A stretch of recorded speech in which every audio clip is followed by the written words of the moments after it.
ಸಂಕ್ರಾಂತಿ ಎಂದ ಕೂಡಲೇ ಎಳ್ಳು ಬೆಲ್ಲ ಮಾಡುವುದು.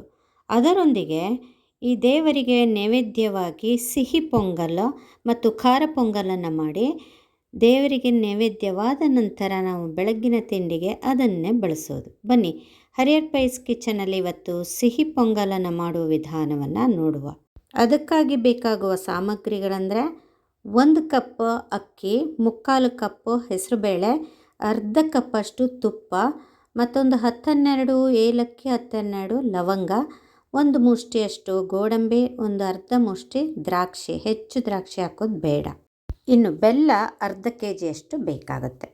ಈಗ ಪ್ಯಾನ್ ಕುಕ್ಕರನ್ನು ಕಾಯ್ಲಿಕ್ಕಿಟ್ಟು ತುಪ್ಪವನ್ನು ಹಾಕ್ಕೊಳ್ಳೋಣ. ಸಂಪೂರ್ಣ ತುಪ್ಪವನ್ನು ಹಾಕಿ ಏಲಕ್ಕಿ ಮತ್ತು ಲವಂಗವನ್ನು, ಏಲಕ್ಕಿ ಸುಲಿದಿಟ್ಕೋಬೇಕು, ಲವಂಗ ಎಲ್ಲವನ್ನು ಕಾಳಾಗೆ ಹಾಕ್ಕೊಳ್ಳೋ ಅಂಥದ್ದು, ಪುಡಿ ಮಾಡಬೇಕಾಗಿಲ್ಲ. ಅದು ತಿನ್ನುವಾಗ ಮಧ್ಯೆ ಬಾಯಲ್ಲಿ ಸಿಕ್ಕರೆ ಒಳ್ಳೆ ರುಚಿ ಆಗ್ತದೆ.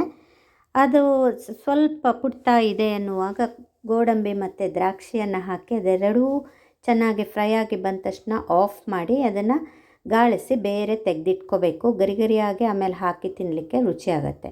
ಏಲಕ್ಕಿ ಮತ್ತು ಲವಂಗದ ತುಂಡುಗಳು ಹಾಗೆ ಉಳಿದ್ರೆ ಏನೂ ತೊಂದರೆ ಇಲ್ಲ.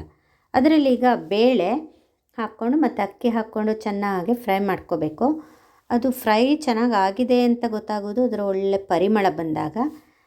ಚೆನ್ನಾಗಿ ಪರಿಮಳ ಬರ್ತಾ ಇದೆ ಮತ್ತು ಅಕ್ಕಿ ಎಲ್ಲ ಕಲರ್ ಬದಲಾಗಿದೆ ಎನ್ನುವಾಗ 1 ಲೀಟ್ರ್ ನೀರನ್ನು ನಾನು ಹಾಕ್ಕೊಂಡಿದ್ದೇನೆ. ಸೊ ಅದು ಈಗ 3 ವಿಷಲ್ ತೆಗೆದ್ರೆ ಸಾಕಾಗುತ್ತೆ. ವಿಷಲ್ ಆಗಿದೆ. ಈಗ ನೋಡಿ ಎಷ್ಟು ಚೆನ್ನಾಗಿ ಬಂದಿದೆ. ಹೆಚ್ಚು ನೀರು ಹಾಕಿರಬಾರ್ದು, ಯಾಕಂದರೆ ನಾವು ಬೆಲ್ಲದ ನೀರನ್ನು ನಂತರ ಹಾಕಲಿದ್ದೇವೆ.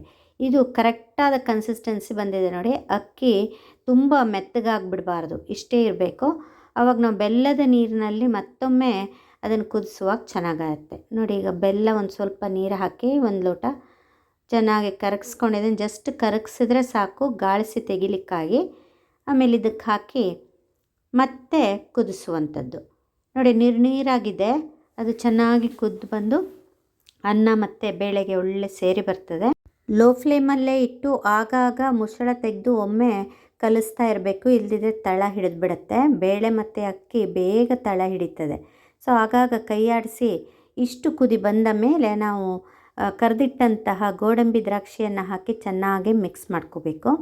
ಇನ್ನು ತೆಂಗಿನ ತುರಿಯನ್ನು ಲಾಸ್ಟಿಗೆ ಹಾಕಬೇಕು. ನಾನು ಅದನ್ನು ಇಂಗ್ರೀಡಿಯೆಂಟ್ಸಲ್ಲಿ ತೋರಿಸ್ಲಿಲ್ಲ, ಯಾಕೆಂದರೆ ಕೆಲವೊಬ್ರಿಗೆ ಅದು ಇಷ್ಟ ಆಗಲ್ಲ. ಇಷ್ಟ ಆಗೋರು ಬೇಯಿಸುವಾಗಲೇ ಸಹ ಇದನ್ನು ಹಾಕ್ಕೊಂಬಿಡ್ಬೋದು. ನಾನು ಅದನ್ನು ಸಪ್ರೇಟಾಗಿ ತೋರಿಸಿದೆ, ಕೆಲವೊಬ್ರಿಗೆ ಇಷ್ಟ ಆಗಲ್ಲ ಅಂಥೇಳಿ. ಸೊ ಈಗ ನಮ್ಮ ಕಿಚಡಿ ಅಥವಾ ಪೊಂಗಲ್, ಸಿಹಿ ಪೊಂಗಲ್ ತಯಾರಾಗಿದೆ ನೋಡಿ. ಧನುರ್ಮಾಸವಿಡೀ ನಾವು ಪೊಂಗಲನ್ನು ತಿಂದವರು ಕೊನೆಯ ಪೊಂಗಲ್ ಇದು. ಸಂಕ್ರಾಂತಿಯ ದಿನ ಉತ್ತರಾಯಣ ಪ್ರಾರಂಭವಾಗುವಾಗ ಕೊನೆಯ ಪೊಂಗಲನ್ನು ತಿನ್ನುವ. ಬನ್ನಿ. ಪೊಂಗಲಿನ ಈ ರೆಸಿಪಿ ಇಷ್ಟವಾದಲ್ಲಿ like, share, comment and subscribe. Thank you for watching. Bye.